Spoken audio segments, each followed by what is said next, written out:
নবীজির একটা পছন্দনীয় কাজ ছিলেন খোলা আকাশের নিচে বসা। কখনো যদি মন খারাপ হয়, প্র্যাকটিক্যালি করে দেখতে পারেন। খোলা আকাশের দিকে তাকিয়ে থাকবেন, খোলা আকাশের নিচে গিয়ে আপনি আসমানের দিকে কিছুক্ষণ তাকায় থাকলে দেখবেন আপনার এই ভিতরটার সাথে কেমন জানি একটা, আকাশের সাথে আসমানের সাথে কেমন জানি একটা সম্পর্ক হয়ে যাচ্ছে, এরকম অনুভব হওয়া শুরু করবে। এটা গভীরতা যখন যাবে তখন দেখবেন আপনার মন আল্লাহর সাথে কথা বলা শুরু করে দিয়েছে। আমাদের মন অনেক ছোট, দেহটা অনেক ছোট, আমাদের দেহ কি অনেক ছোট, কিন্তু আকাশ বলেন না, আকাশ। কিন্তু আল্লাহ মানুষের অন্তরে এমন একটা মন দিয়েছেন, সিনার মধ্যে এমন একটা মন দিয়েছেন মানুষের, যে সিনার ভিতরে এরকম বড় বড় অনেক আকাশ পর্যন্ত হারিয়ে যাবে। সুবহানাল্লাহ। এই আকাশের চাইতে অনেক গুণ বিশাল আল্লাহ বান্দার মন বানিয়েছেন। এসির রুমে থাকা ঘুমন্ত ব্যক্তির চাইতো অনেক গুণ বেশি প্রশান্তির ঘুম এই খোলা আকাশের ছাদের নিচে থাকা আল্লাহর বান্দা যারা আছেন তাদের ঘুমটাই একটু বেশি শান্তির হয়।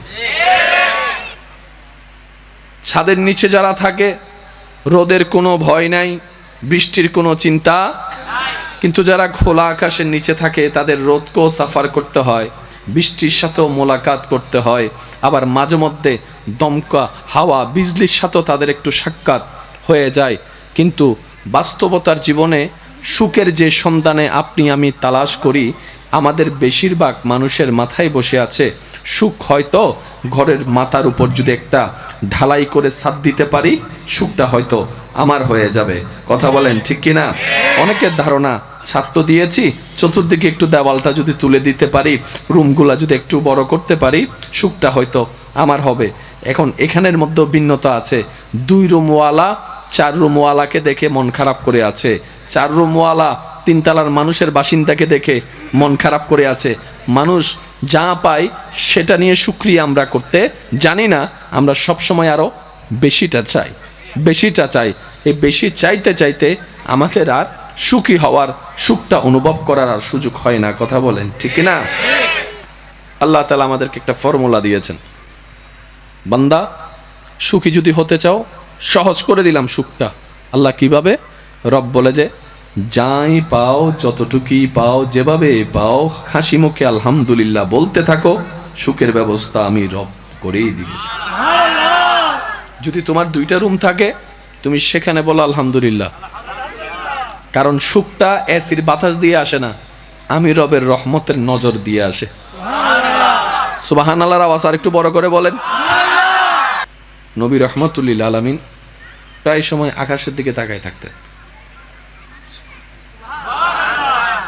আকাশের দিকে তাকায় থাকাও সুন্নত। হজের কার্যক্রম যারা করেছেন তারা দেখেছেন, যারা করবেন তারা দেখবেন হজের কার্যক্রমের ভিতর একটা চ্যাপ্টার আছে মুজদালিফা, যেখানে খোলা আকাশকে ছাদ বানিয়ে, জমিনকে বিছানা বানিয়ে, কোটিপতি গরিব, শিক্ষিত আমার মতো মূর্খ, সুন্দর কালা, মোটা চিকুন, 10 তলাওয়ালা টিনওয়ালা মাটির ঘরওয়ালা, সবাই একসাথে নিচে। ছাদটা হচ্ছে আকাশ, বিছানা হচ্ছে জমিন। কম্পালসারি মুজদালিফায় রাত অতিবাহিত করতেই হবে। এই দৃশ্যটা যারা ক্যামেরা কিংবা ভিডিওর মাধ্যমে যখন উপর থেকে শুট নেয়, সব সাদা কাপড়ওয়ালা, মনে হয় যেন মুর্দার, যারা কাফন পরা মুর্দার, সব মুর্দার শুয়ে আছে। কাছে গেলে দেখা যায় ওই সাদা কাপড়ওয়ালা একজনে বসে জিকির করছে, একজনে সিজদায় আছে, একজনে হাঁটতে আছে, একজনে রুকুতে আছে। দূর থেকে দেখলে সবাই মরা, কাছ থেকে গেলে সবাই জিন্দা। ইয়া রব, মামলা তো বুঝলাম না। রব বলে আমার নবীর থেকে জিজ্ঞেস করো।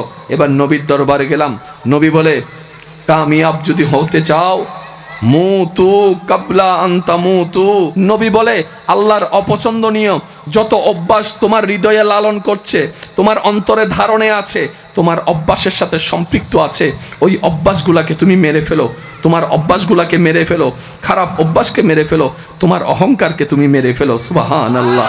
তোমার হিংসাকে তুমি মেরে ফেলো, তোমার লোভকে তুমি মেরে ফেলো, তোমার রাগকে তুমি মেরে ফেলো, তোমার ক্রোধকে তুমি মেরে ফেলো, তোমার জুলুমকে তুমি মেরে ফেলো, তোমার হিংসাকে তুমি মেরে ফেলো, তোমার আমিত্বকে তুমি মেরে ফেলো। এক কথায় মরার আগে মরে যাও।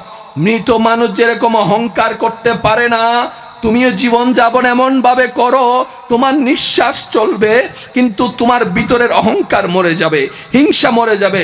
ইয়া রাসূলুল্লাহ, তাহলে ফায়দা কি হবে? রাসূল বলে এইভাবে যদি চরিত্রের গঠনটা সুন্দর করতে পারো, তোমার একটা নামাজের সিজদা অন্যদের হাজার সিজদার চাইতেও দামি হয়ে যাবে রবের কাছে।